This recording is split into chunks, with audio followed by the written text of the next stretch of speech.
نام مناسب ترین واژه ها به رسم محبت به نام خدا. سلام و عرض ادب و احترام خدمت همه شما متعلمین عزیز و گرامی صنف 11. امیدوارم که هر کجایی که هستید جور سالم و صحتمند باشید. من انجینر نظری با فصل دوم با عنوان حرکت یک بعدی امروز در خدمت شما عزیزان هستم.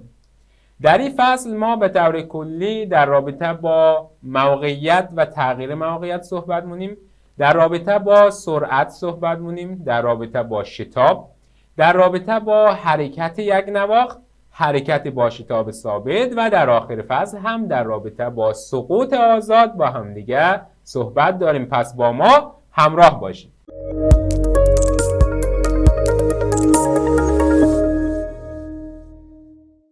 فصل دوم جلسه اول، موضوعاتی که در این جلسه با همدیگه بررسی مونیم در رابطه با حرکت یک بعدی با همدیگه صحبت مونیم، وکتور موقعیت و تغییر موقعیت معرفی مونیم و در آخر هم در رابطه با سرعت متوسط و سرعت لحظه‌ای با همدیگه صحبت داریم.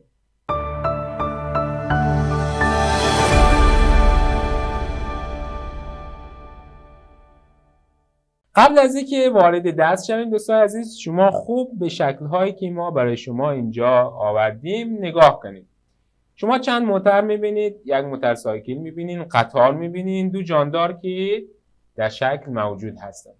من از شما سوال پرسان کنم که به نظر شما چه عاملی در تمام این شکل‌ها مشترک است؟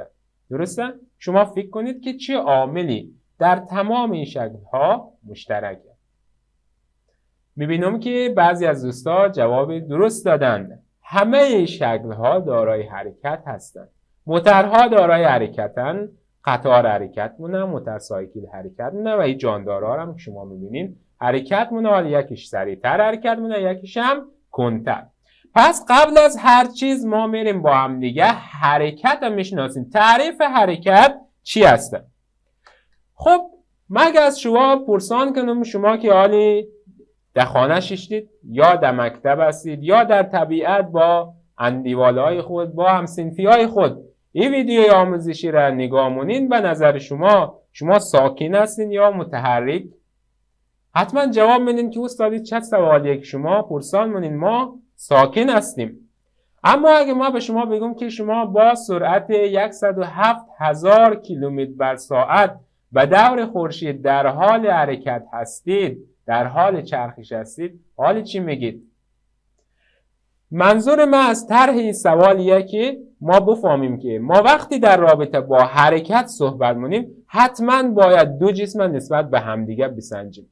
حتما باید یک مرجع داشته باشیم تا نسبت به اون مرجع بسنجیم که ما ساکن هستیم یا ما متحرک هستیم دیگه. درسته؟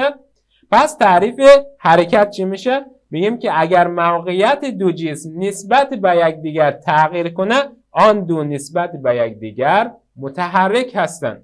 پس شما نسبت به زمین ساکن هستین، اما نسبت به خورشید که زمین در حال چرخشی به دور خورشید است شما متحرک هستین. یا فرض کنید که شما در آینده نه چندان دور به یک تاجر موفق تبدیل میشین، برای سفر کاری به دیگر کشورها سفر مونین. شما مجبور میشین که از کشتی استفاده کنید.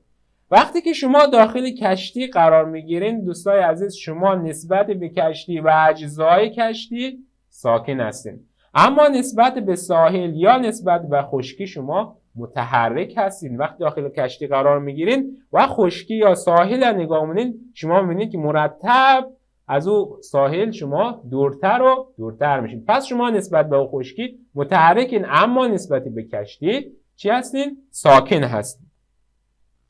خب اگر ما مسیری که متحرک طی مونه را، نقطه هایی که متحرک طی مونه با یک خط اینها رو به هم دیگه وصل کنیم، این مسیر حرکت به ما نشان میده. حالا اگر مسیر حرکتی که بر اساس اتصال از این خط، اتصال از این نقطه ها به دست آمده ما نگاه کنیم به صورت یک خط راست بشه، میگیم حرکت ما از نوع حرکت یک بعدیه. پس بریم سراغ حرکت یک بعدی. خب حرکت یک بعدی چی هست دوستای عزیز؟ شما اگر این دستگاه کمیات وضعیه رو در نظر بگیریم. این محور وای ما باشه و یا محور x ما. میگیم حرکت یک بعدی یعنی که متحرک ما فقط در یک بعد حرکت کنه، یا در بعد x حرکت کنه یا در بعد y. مثلا شما نگاه کنید این موتور شما اینجا میبینید، درسته؟ خب این موتور ما اگه نگاه کنید فقط روی محور x در حال حرکته یا فقط روی بعد x در حال حرکته، پس حرکتی از این موتور حرکت یک بعدیه. یا شما این جسم نگاه کنید دوستان عزیز، این جسم وقتی شما مشاهده مونید میبینید که این جسم ما فقط در استقامت یا در راستای محور وای در حال حرکته، درسته؟ پس فقط چون روی وای حرکت مونه، حرکت از این هم یک نوع حرکت یک بعدی به حساب میاد. پس این شد تعریف حرکت یک بعدی. بریم سراغ مفهوم بعد. مفهوم بعدی ما در رابطه با وکتور موقعیت. وکتور موقعیت چیه؟ وکتور موقعیت جسم در هر لحظه نمایش میده. چه قسمی نمایش میده؟ اگر ما از مبدأ کمیات وضعیه یک وکتور رسم کنیم به محل قرارگیری جسم، میگیم که این وکتور موقعیته و او را با آر نمایش میدیم. مثال بزنم برای شما عزیزان. فرض کنید که این یک کوه و یک فرد در نقطه A روی قله کوه قرار گرفته. ما قصد داریم که وکتور موقعیت از این را رسم کنیم. چی کار مونیم؟ میگیم که یک دستگاه کمیات وضعیه رسم کنیم. این وای اینجا هم که x، درسته؟ خب تعریف وکتور موقعیت چیه؟ وکتوریه که از مبدأ کمیات وضعیه به محل قرارگیری جسم متصل میشه دیگه. خب رسم کنیم. میگیم اگه از مبدأ کمیات وضعیه به محل قرارگیری جسم یعنی نقطه A ما یک وکتور رسم کنیم، این وکتور موقعیت جسم در نقطه A اینم با آر A نمایش میدیم. حالا جسم شما حرکت مونه، این شخص حرکت مونه، مثلا میرسه به این نقطه و نقطه B. خب و ما میگن وکتور موقعیت این جسم در نقطه B رسم کنید. ما باز هم از مبدأ کمیات وضعیه یک وکتور به نقطه B رسم کنیم، با آر B نمایش میدیم. این میشه وکتور موقعیت جسم در نقطه B. به همین راحتی. وکتور موقعیت در صفحه را معمولا به صورت R مساوی با XI جمع YJ نمایش میدن. خب چرا یک قسمی نمایش میدن؟ به شکل نگاه کنید دوستان عزیز. این محور Y و این محور X. فرض کنید جسم شما در نقطه A قرار داره.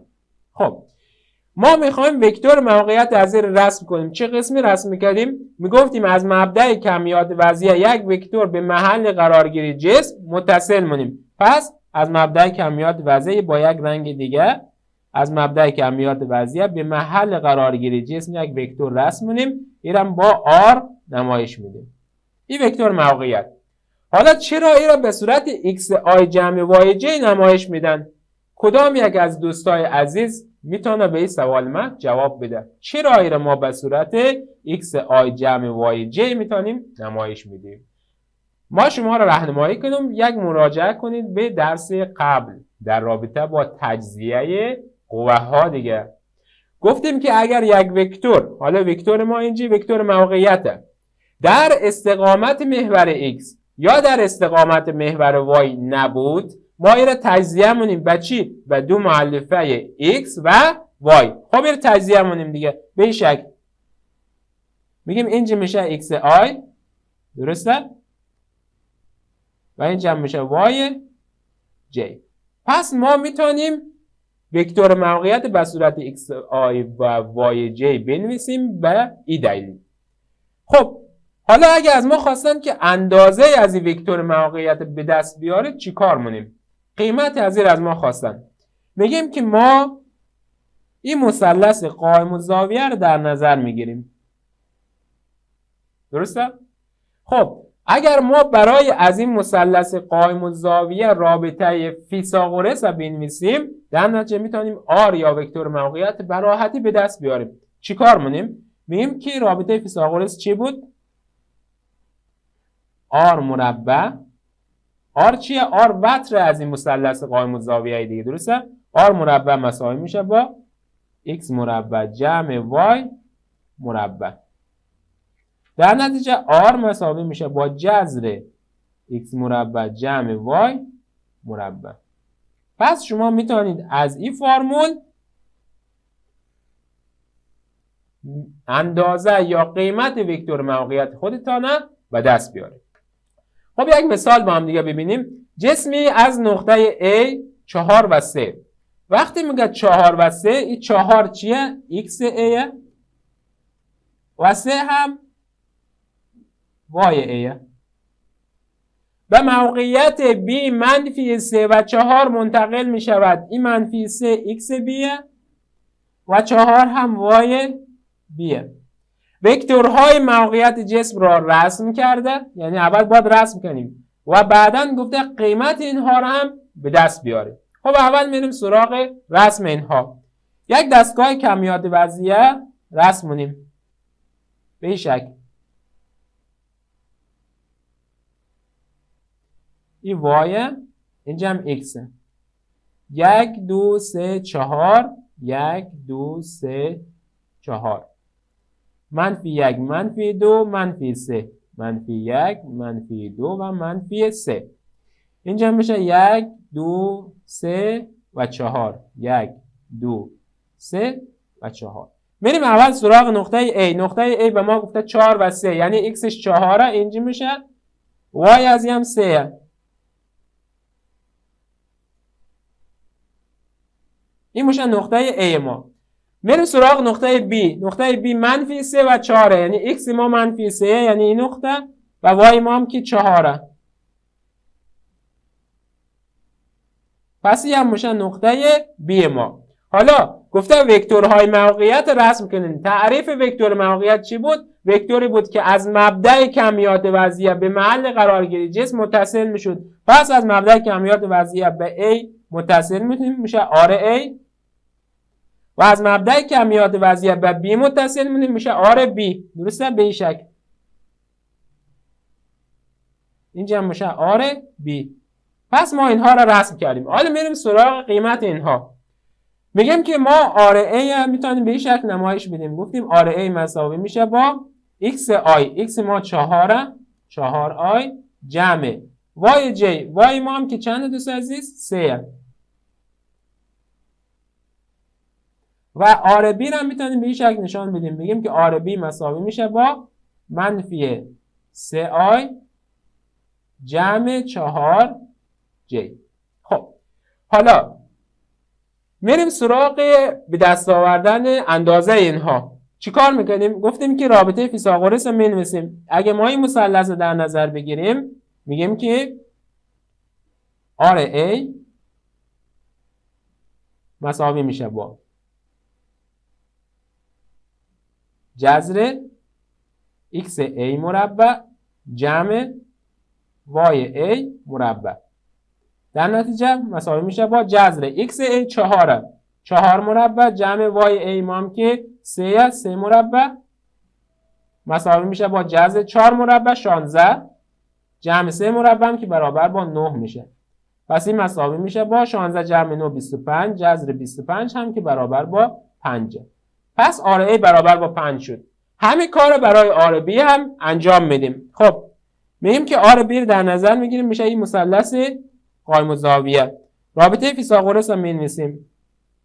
میگیم که RB مساوی میشه با جذر XB مربع جمع YB مربع مساوی میشه با جذر XB ما منفی 3 میشه منفی 3 مربع جمع YB ما هم که 4 مربع مساوی میشه با منفی 3 مربع 9 میشه، 4 مربع هم که 16 میشه، 16 جمع 9 میشه 25، جذر 25 هم برابر با 5 میشه. پس اندازه هر دو اینها برابر با 5 شد.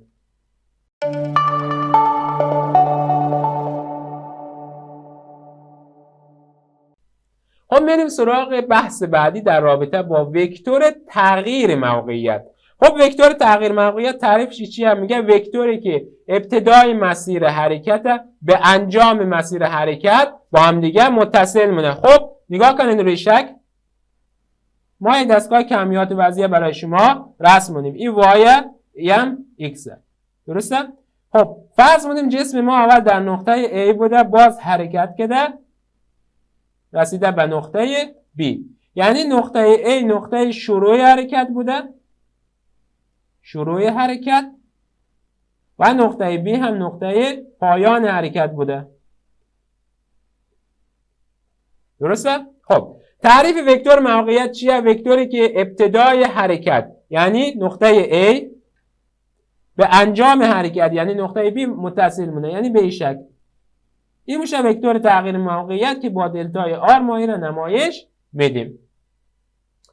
یک نکته که در قسمت وکتور تغییر موقعیت وجود داره دوستان عزیز اینه که تغییر موقعیت همیشه کمترین فاصله میان مبدا و انجام حرکته، کمترین فاصله. خب حالا شما روی شکل نگاه کنید. ما قصد داریم از نقطه A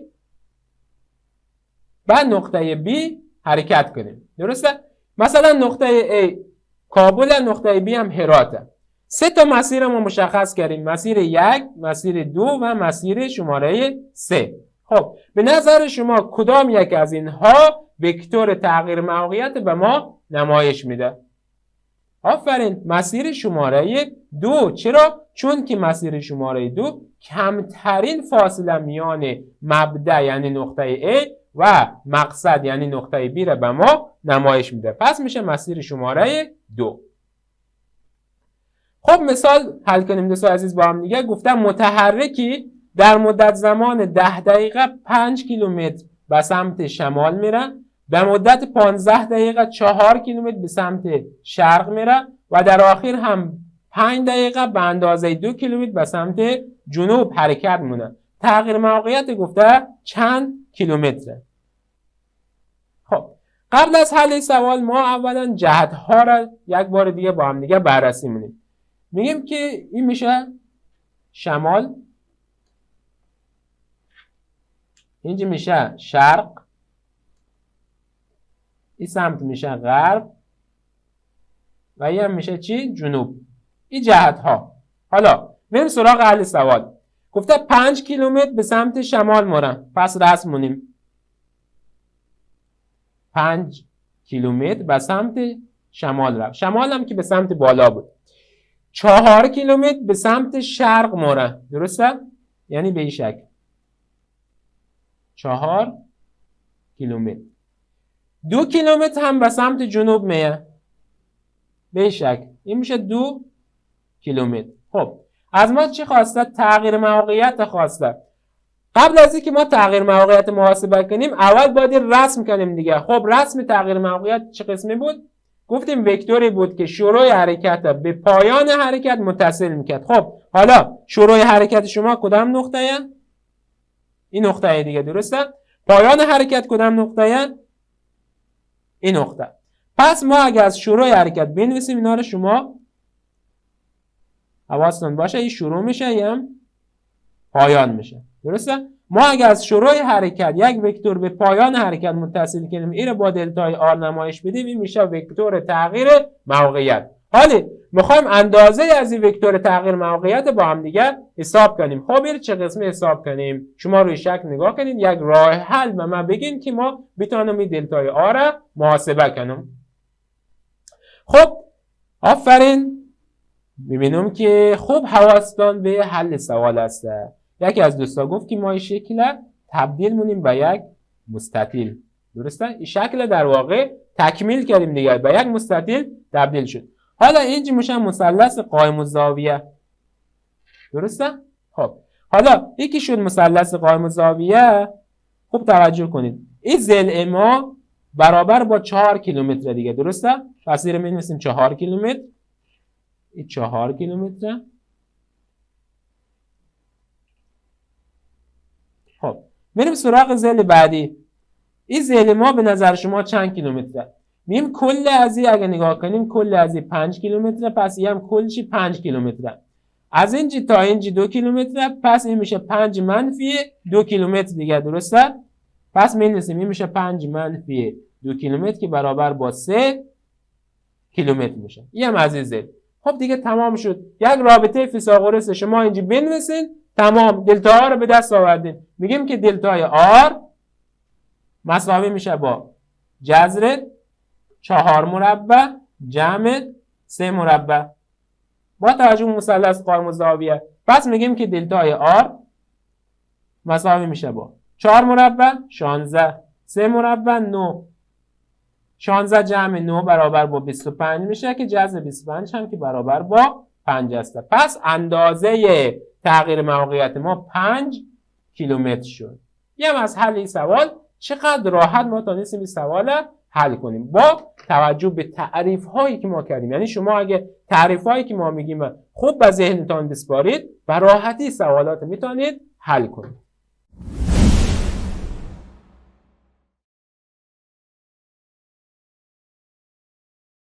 خب سوالات کنکور مرتبط با موقعیت و تغییر موقعیت که مطرح شده را یک بررسی داشته باشیم.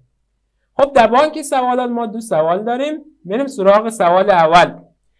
از فرم هلمن این سوال مطرح شده، گفته که وکتوری که موقعیت جسم را در هر لحظه مشخص میکند و یکی از نامهای ذیل یاد میشه. گزینه A وکتور موقعیت، B وکتور تعجیل، C وکتور سرعت و D هم وکتور قوه. خب کدام گزینه دوستان عزیز؟ آفرین، گزینه A وکتوری که موقعیت جسم در هر لحظه نشان میده وکتور موقعیت. میریم سراغ سوال بعد از فرم 4 بلخ. گفته معادله حرکت یک جسم در سیستم MQS x مساوی با 2t مربع جمع 3 است. موقعیت جسم بعد از زمان t مساوی با 2 سکند را دریافت کنید. خب معادله رو می‌نویسیم x مساوی با 2t مربع جمع 3. خب x چیه؟ x موقعیت به ما نشان میده، درسته؟ x موقعیت. t چیه؟ t هم که زمانه. از ما چی خواسته؟ گفته موقعیت جسم برای ما حساب کن. پس موقعیت جسم شما اینجی مجهوله. زمان به ما داده 2 ثانیه، یعنی زمان ما برابر با 2 ثانیه. خب چیکار کنیم؟ خیلی راحت حل سوال. کافیه که شما به جای t 2 را قرار بدین تا x که موقعیت شما مجهوله حساب شود. خب به جای t ما قرار میدیم 2. در نتیجه x مساوی میشه با 2 ضرب در به جای t 2 قرار میدیم 2 مربع جمع 3. x مساوی میشه با 2 مربع برابر با 4 میشه. 2 ضرب 4 8 8 جمع 3 برابر با 11 متر میشه. پس گزینه A پاسخ صحیح سوال ما شد.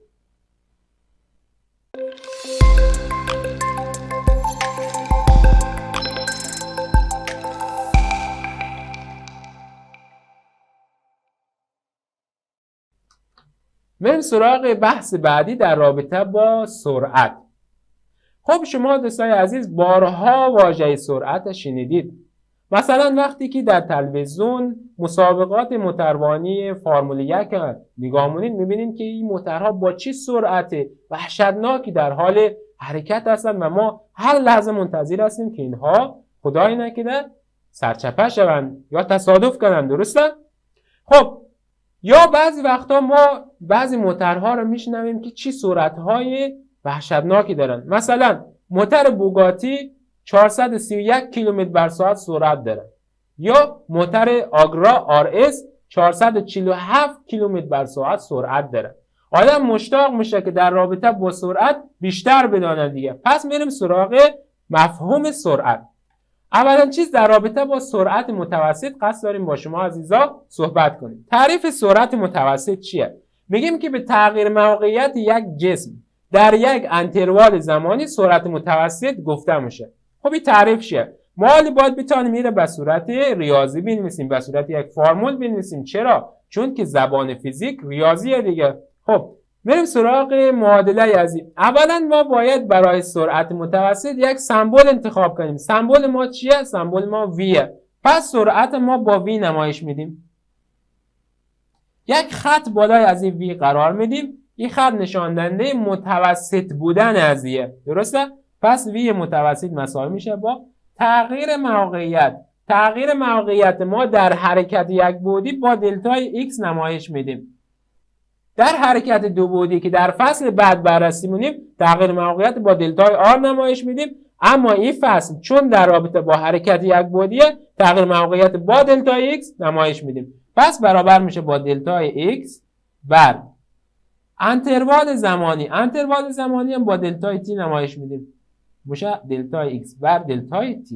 این فرمول محاسبه سرعت متوسطه که این ما میتونیم به صورت x2 منفی x1 بر t2 منفی t1 بنویسیم. دو نکته مهم در یک قسمت سرعت متوسط وجود داره. اولین نکته، من سوال از شما پرسان کنم دوستای عزیز که سرعت متوسط به نظر شما یک کمیت اسکالر یا یک کمیت وکتوری؟ خب بعضی از دوستان میگن اسکالره، بعضی از دیگه دوستان میگن وکتوریه. خب کدام یکش درسته؟ خب میریم سراغ فرمول. درسته؟ فرمول یک بررسی مونیم. وی متوسط گفته دلتا x بر دلتای t. دلتای x دوستای عزیز تغییر موقعیت یک کمیت وکتوریه. چرا کمیت وکتوریه؟ چون علاوه بر مقدار جهت هم داره دیگه. درسته؟ خب به تبعیت از این دلتای x دلتای v یا وی متوسط هم یک کمیت وکتوریه. پس دوستایی که گفتن سرعت متوسط یک کمیت وکتوریه این دوستای ما درست گفتن. پس اولین نوت سرعت متوسط یک کمیت وکتوریه. میریم سراغ نوت دوم. به نظر شما واحد اندازه‌گیری سرعت متوسط چیه؟ میگیم سرعت این جسم مثلا 10. خب 10 چی؟ ما باید یک واحد داشته باشیم دیگه. خب برای اندازه‌گیری واحد از این میگیم که دلتای x با متر اندازه‌گیری میشه و دلتای t هم با ثانیه. پس واحد اندازه‌گیری سرعت متوسط چی شد دوستان عزیز؟ متر بر ثانیه. این دو نکته مهم هم در قسمت سرعت متوسط که ما خدمت شما بیان کردیم. بریم با هم دیگه یک تمرین حل کنیم. متحرکی که بر روی خط راست حرکت مونه. وقتی ما بر روی خط راست حرکت مونه یعنی حرکت ما یک حرکت یک بعدیه. بین دو لحظه t1 مساوی با 2 ثانیه و t2 مساوی با 10 ثانیه در فاصله های مثبت 5 و منفی 5 متر از مبدأ قرار داره.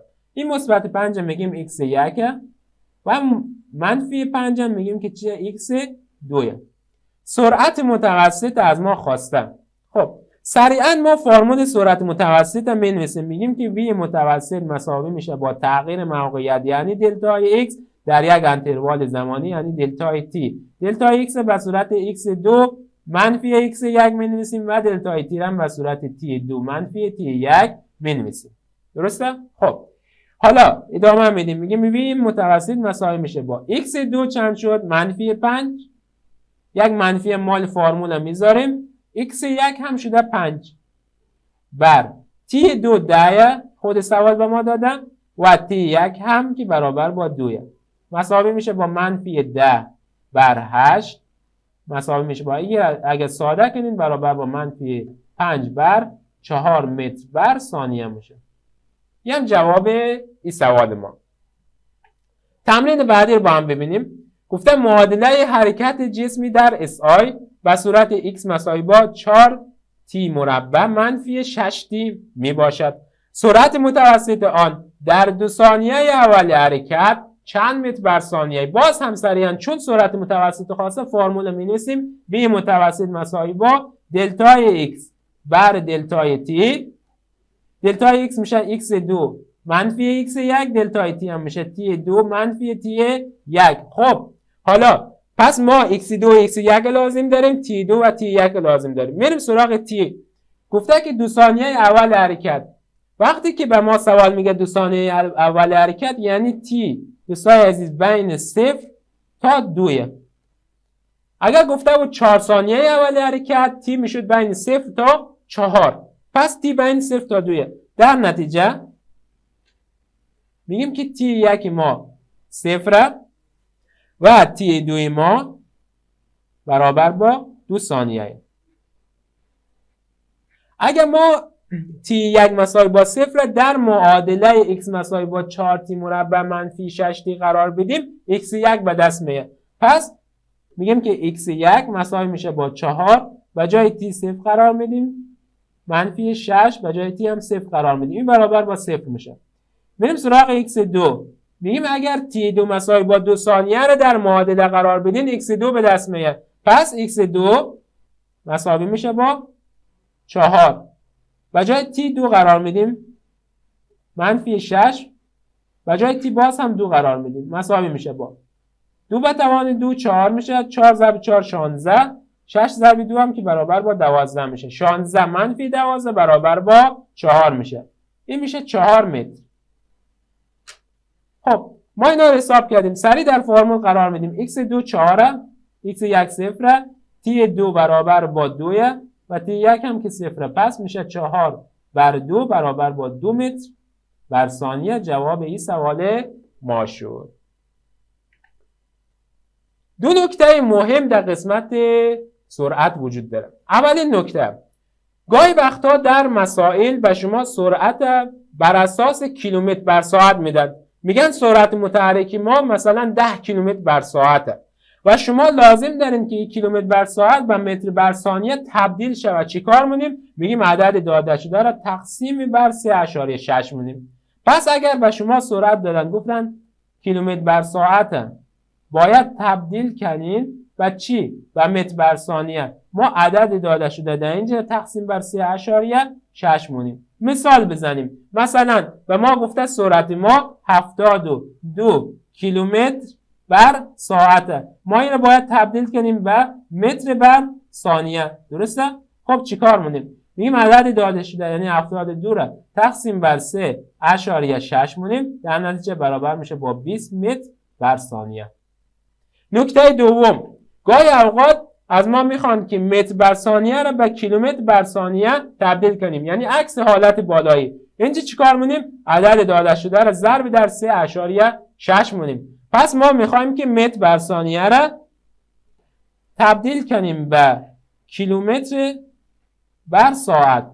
عدد داده شده را ضرب در 3.6 مونیم. مثال بزنیم. مثلا به ما سرعت داده 10 متر بر ثانیه. خب 10 متر بر ثانیه. ما لازم داریم که سرعت تبدیل شود به کیلومتر بر ساعت. عدد داده شده را ضرب در 3.6 مونیم. پس 10 ضرب در 3.6 که برابر میشه با 36 کیلومتر بر ساعت. هم شد دو نکته مهم که حتما اینها را خوب به خاطر بسپارید. در حل خیلی از مسائل ما از این نکته استفاده مونیم. خب ما سرعت متوسط فرمولش رو گفتیم. میریم حالا سرعت متوسط با استفاده از گراف موقعیت زمان با همدیگه یک بررسی داشته باشیم. خب فرض کنید که یک دستگاه کمیات وضعیه xt موقعیت زمان، درسته؟ خب گراف به این شکل به ما دادن. اینجا نقطه t1 و اینجا هم نقطه t2. و ما میگن با توجه به این گرافی که ما برای شما رسم کردیم شما سرعت متوسط محاسبه کنید. خب چیکار کنیم؟ من دو راه به شما میگم. راه اول راه گراف خوانیه. چه قسمی؟ میگیم که ما از نقطه t1 عمودی بر گراف رسم کنیم تا گراف در این نقطه قطع کنه. از این نقطه عمود بر x رسم کنیم دیگه، درسته؟ پس عمود بر x رسم کنیم، x در این نقطه قطع میشه، میشه x1. از t2 عمود بر گراف رسم کنیم. t2 رو برتر بکشیم. t2 مثلا اینجا. از t2 عمود بر گراف رسم کنیم، گراف در این نقطه قطع میشه. از این نقطه هم عمود بر محور x رسم کنیم، x در این نقطه قطع میشه، میشه x2.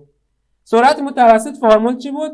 مساوی بود با x2 منفی x1 بر t2 منفی t1.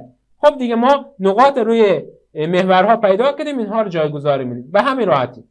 راه دوم چیه؟ راه دوم میگیم که اگر این نقطه رو ما A نامگذاری کنیم و این نقطه رو B، از نقطه A به B با یک خط اینها رو یا با یک وکتور اینها رو به هم متصل کنیم، میگیم اگر ما بتونیم میل از این خط، یعنی میل خطی که نقطه A و نقطه B متصل کرده محاسبه کنیم، میل از این خط سرعت ما نشان میده. خب میل خط چه قسمی حساب کنیم؟ با یک رنگ دیگه رسم کنیم. این زاویه ما میشه زاویه آلفا، درسته؟ میگیم که تانجانت آلفا میل خط به ما نشان میده. میل خط هم برابر با سرعته. یه از نکته‌ای که قسمت وجود داشت. پس دوستان عزیز، میل خط در گراف موقعیت زمان همواره نشان دهنده سرعته. گراف هم حتما توجه کنید گراف موقعیت زمان باشه. حالا یک تمرین حل کنیم که شما با این موضوع بیشتر آشنا شوید. میگه گراف موقعیت زمان متحرکی به صورت ذیله. سرعت متوسط در انتروال زمانی t مساوی با 3 ثانیه تا t مساوی با 9 ثانیه چند متر بر ثانیه است. خب گراف به ما داده سرعت متوسط خواسته، درسته؟ چیکار کنیم؟ از همون روش اول گراف خوانی میریم. میگیم از لحظه t مساوی با 3 ثانیه که سوال به ما گفته عمود بر گراف رسمونیم، گراف در این نقطه قطع مونه. از این نقطه هم عمود بر محور x رسمونیم که محور x در این نقطه قطع مونه. پس میگیم که t1 ما برابر با 3 ثانیه و در نتیجه x1 ما برابر با 12 متر شد. درسته؟ این شد x1. از نقطه t مساوی با 9 ثانیه عمود بر گراف رسمونیم، گراف در این نقطه قطع کنه. از این نقطه هم عمود بر محور x رسمونیم که محور x در نقطه 18 قطع مونه. پس میگیم که t2 ما اگر 9 ثانیه باشه در نتیجه x2 ما برابر با 18 متر. این میشه x2. سرعت متوسط فرمول چی بود؟ v متوسط مساوی بود با x2 منفی x1 بر t2 منفی t1. پس مساوی میشه با x2 18 شد منفی x1 12 شد تقسیم بر t2 9 t1 هم که 3. پس مساوی میشه با v متوسط 18 منفی 12 برابر با 6 میشه. 9 منفی 3 هم برابر با 6 میشه. 6 بر 6 هم برابر با 1 متر بر ثانیه میشه. پس سرعت متوسط شد 1 متر بر ثانیه. به همین راحتی.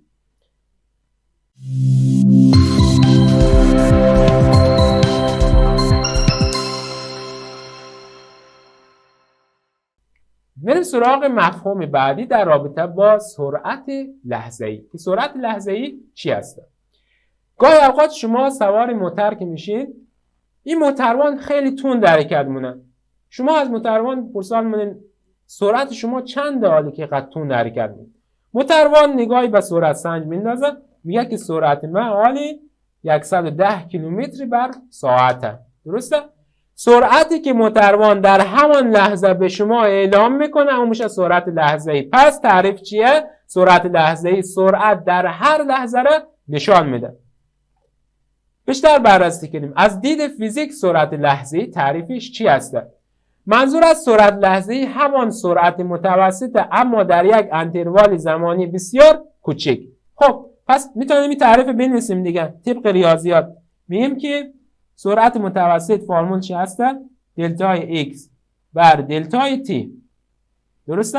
خب حالا به ما میگه که سرعت لحظه‌ای همان سرعت متوسط در یک انتروال زمانی کوچیکه. اگه ما از این فرمول لیمیت بگیریم، بگیم که لیمیت دلتا x بر دلتای t به نحوی که دلتای t ما به سمت صفر میره، به سمت کوچیک شدن میره، این تعریف سرعت لحظه‌ایه.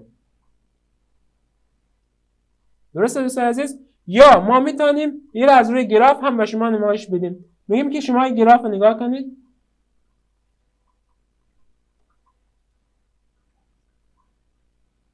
گراف موقعیت زمان. این نقطه T1 مایه و اینجا T2. ما میگیم که اگر T2 رو به اندازه کافی به T1 نزدیک کنیم، یعنی T2 رو در همسایگی T1 قرار بدیم، یعنی مثلا T1 ما در این نقطه قرار بگیره، T2 ما در این نقطه قرار بگیره، حتی از این هم نزدیکتر، به نحوی که ما بتونیم T1 و T2 رو تقریبا یک نقطه در نظر بگیریم. اگه ما یک خط مماس در این نقطه رسم کنیم، میل از این خط مماس چی رو به ما نشان میده؟ سرعت لحظه‌ای در همان نقطه رو نشان میده. پس V یا سرعت لحظه‌ای رو میتونیم بر اساس تانجانت آلفا در همان نقطه حساب کنیم. پس نکته داریم، میگیم که سرعت لحظه‌ای برابر با میل خط مماس بر گراف موقعیت زمان در لحظه مورد نظر. نکته اول. نکته دوم چیه؟ گاهی اوقات معادله موقعیت نسبت به زمان میدن به ما، یعنی x و t را به ما میدن، درسته؟ خب اینجا چیکار کنیم؟ وقتی معادله به ما دادن، ما میگیم که سرعت لحظه‌ای برابر میشه با مشتق موقعیت نسبت به زمان، یعنی سرعت لحظه‌ای v برابر میشه با dx بر dt. خب مثال بزنیم. مثال توجه کنید، گفته رابطه موقعیت زمان متحرک در SI به صورت x مساوی با 1/4 t3 جمع 2t می باشد. سرعت در لحظه t مساوی با 4 ثانیه از ما خواسته. دوستان عزیز خوب توجه کنید، ما وقتی میتونیم یک سوال به خوبی به راحتی حل کنیم که ما اون سوال خوب فهمیده باشیم. سوال به ما گفته سرعت در لحظه t مساوی با 4، یعنی سرعت در یک لحظه از ما خواسته، در یک انتروال زمانی از ما نخواسته. پس به نتیجه سرعتی که از ما خواسته سرعت لحظه‌ای دیگه. پس سوال از ما سرعت لحظه‌ای خواسته، سرعت لحظه‌ای در لحظه t مساوی با 4 از ما خواسته. گفتیم که اگر سرعت لحظه‌ای رو خواست از ما و با ما معادله داد چیکار می‌کنیم؟ مشتق میگیریم، میگیم که v مساوی میشه با dx بر dt مساوی میشه با مشتق 1/4 ضرب در t3 برابر میشه با 3/4 در t2 جمع مشتق 2t هم که برابر با 2 میشه. خب اگر ما t مساوی با 4 جایگذاری کنیم، میشه 3/4 در t، و جای t 4 قرار میدیم به توان 2 جمع 2.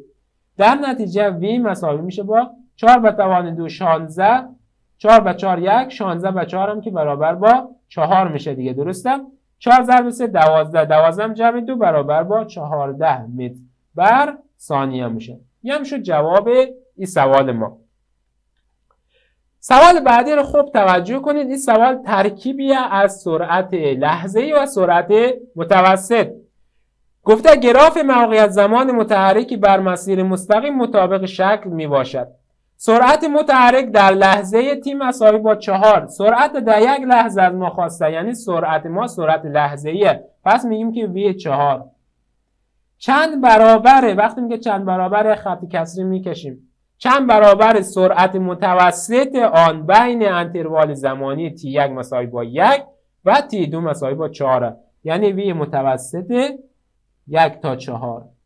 خب کافیه که اینها رو جداگانه بریم حساب کنیم. اول بریم سراغ v4، یعنی سرعت لحظه‌ای در لحظه t مساوی با 4. خب چیکار کنیم دوستان عزیز؟ گراف به ما داده.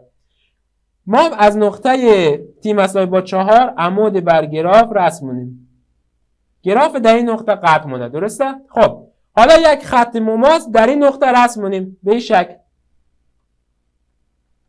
درسته؟ خب اگه ما بتونیم میل از این خط مماس حساب کنیم، در واقع سرعت لحظه‌ای را حساب کردیم. میل از این خط مماس در این نقطه. خب میل از این چجوری حساب کنیم؟ میگیم که میل خط مماس برابر با تانجانت آلفا میشه. این هم میشه آلفای ما، درسته؟ خب میگیم ما اگر این مثلث قائم الزاویه رو در نظر بگیریم، تانجانت آلفا تعریفش در مثلث قائم الزاویه چیه؟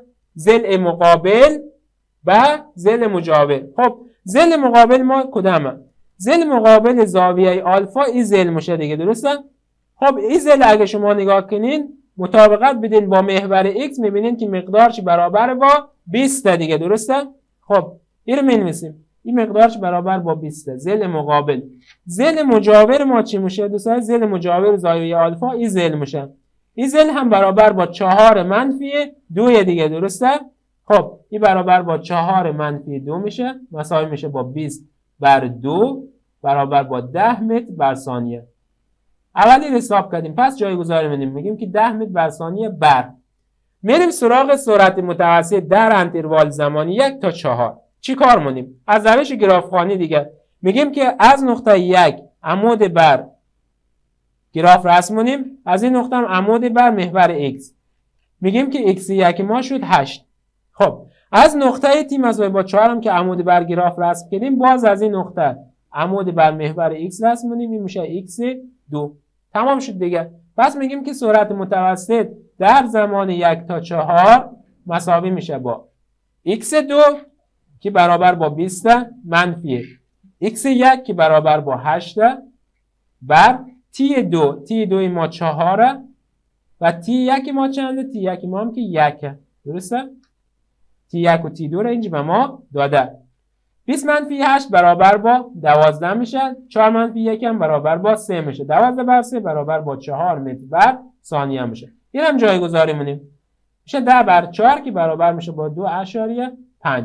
پس سرعت لحظه‌ای 2.5 برابر سرعت متوسط در انتروال زمانی 1 تا 4 می باشد.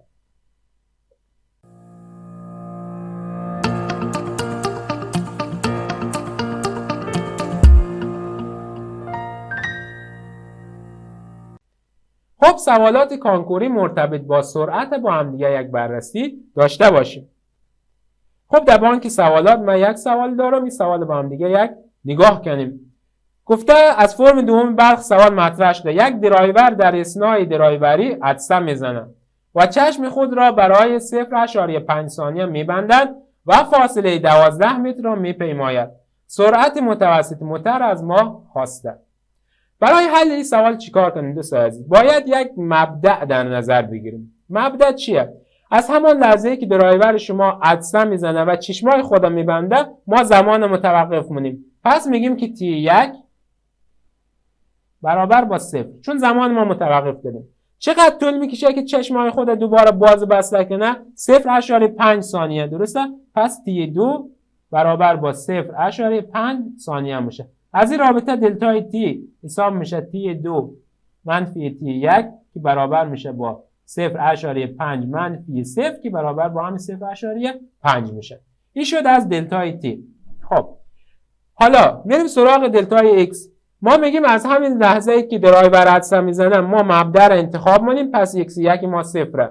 از همین لحظه حساب مونه، میگه که فاصله 12 متر در همین فاصله که چشمای خود باز بسته کرده طی کرده. درسته؟ پس x2 هم برابر با 12 متر.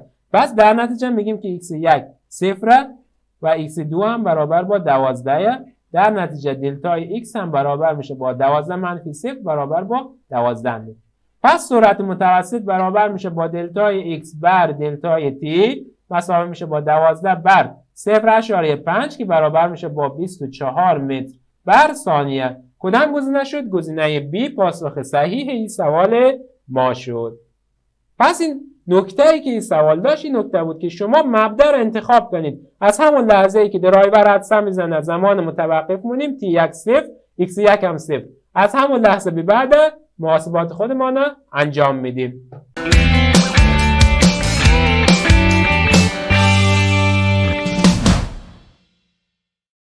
خب دوستای عزیز، یک تمرین خانگی برای شما در نظر گرفتیم. به امید خدای تمرین حل کنید تا روی دست مسلط شوید. تمرین چی گفته؟ گفته آقای یوسین بولت سریعترین دونده جهان از کشور جامائیکا. شما میتونید این دونده رو روی اینترنت هم سرچ بزنید که چی رکوردهایی را از خود به جای گذاشته. یک رکورد چالنجی نوشته کرده. گفته فاصله 100 متر در مدت زمان 9.58 ثانیه طی مونه. سرعت متوسطی دونده را شما عزیزا برای ما محاسبه مونید. خب درس ما خلاص شد. ما در جلسه اول در رابطه با وکتور موقعیت و تغییر موقعیت، در رابطه با سرعت متوسط و سرعت لحظه‌ای با شما عزیزان صحبت کردیم. امیدوار هستم که تمام مباحث قسمت و خوبی یاد گرفته باشید. تا جلسه بعد همه شما عزیزان رو به الله پاک میسپارم. موفق، پیروز و سربلند باشید.